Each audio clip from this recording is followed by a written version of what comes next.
Hello everyone, welcome to my YouTube channel. Today we're going to talk about the pie chart for the academic students. That is the task 1.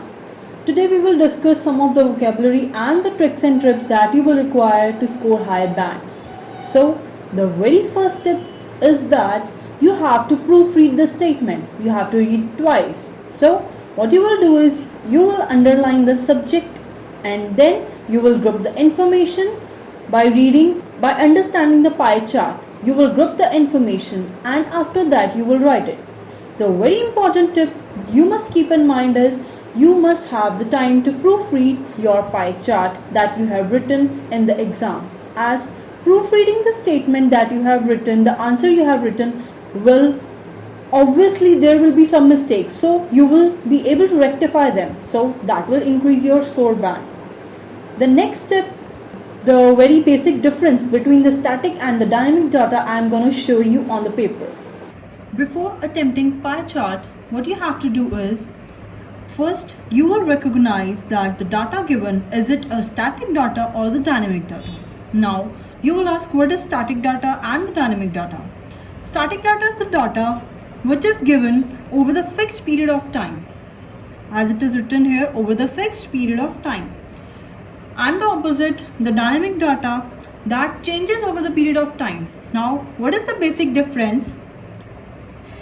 For example, in the statement you are given just one pie chart and you will be given the year 2008 or something else. So here you are given only with the 1 year. So what you will do is you will consider as add the static data. So what you have to do is you will present the information as largest or the smallest of each category, or you can show some of the similarities. So if we move on to the dynamic data, so for example, you are provided with the 2 pie charts and the data is given 2018 and 2022. So there is a difference of some years. So what you will do is you will consider it as dynamic data. So you will show trends in that. So now what are trends? Trends means increase, decrease. So this is the way of presenting information in the pie chart. You may know the difference between both of them. Then only you will be able to score good marks in pie chart. The next important trick that you will use in the pie chart is you will use fractions. As you know that the pie chart will be always given in the percentage form. So you will not write it as the data increase, the whatever subject it is, so that increased by 10%. No, you will write it as 1 in 10. So these are called the fractions.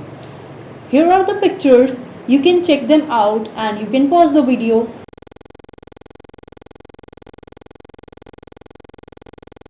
So that you are able to understand that how we present the fractions, and you have to learn all these fractions so that you can attempt the pie chart very well. As you have seen that 75% is called 3/4. So here are some of the examples that the words you can replace for the 3/4, as 75% is the large proportion. So you can also write it as 3/4, a large proportion. This is a very good vocabulary for pie chart. Or you can write it as a significant majority. So here is the case for 77%. What you will write it? Approximately 3/4, that is 75% are the 3/4. You will add on the word approximately, or what you can write is just above 3/4. So next comes 73%. So what you can write is nearly, just below. So these are the vocab words. Next comes the 3%. So what you can write is an insignificant minority, means very small proportion, very small proportion. So instead of writing very small proportion, you will write it this way. Next is 15%, a small minority. So these are the vocab words: a large proportion, significant, approximately, just above. So these are the words you can use to increase and enhance your marks in the pie chart. The next very important tip while presenting the pie chart is you have to compare the pie charts, as in the exam you will not be provided with only the one pie chart, as that is the simplest way. So you may have 2 or 3 pie charts to compare. So comparing is the best way to do it, as charts are there to compare. So the examiner will be able to understand your capabilities, that you are able to compare the data given. So you will show that how it increased, how it decreased. So this is the best way to do it. The next point that people usually get confused is that which tense to be used. So whether it may be past or maybe future or maybe present. Well, it totally depends upon the question you are given with. If the data is given about 2007 and 2014, so obviously you will write it in the past tense.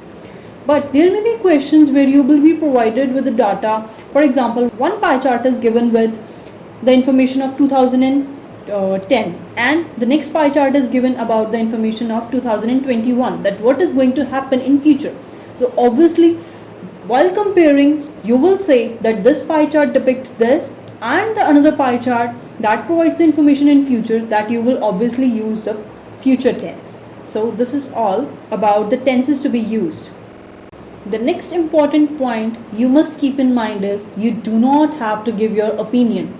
In task 1, whether it's line graph, bar graph or any other chart, you don't have to give your opinion. You just have to compare the data and write it down. All you have to do is analyze it properly and recheck it after writing it, so that you are able to rectify your mistakes. This is all about the task 1. You don't need to give your opinion, mind it. So this is all about today. I hope you have understood that what I want to explain you. This is the vocabulary and the basic points you must keep in mind while writing the task 1, specifically the pie chart. If you have any queries, please let me know in the comment section. I will surely make the video if you have the lengthy queries, and stay tuned for the next video I will post, that will be about the sample question of the pie chart, that how you will compare the data and how you will fit these vocab words in that pie chart sample. Thank you.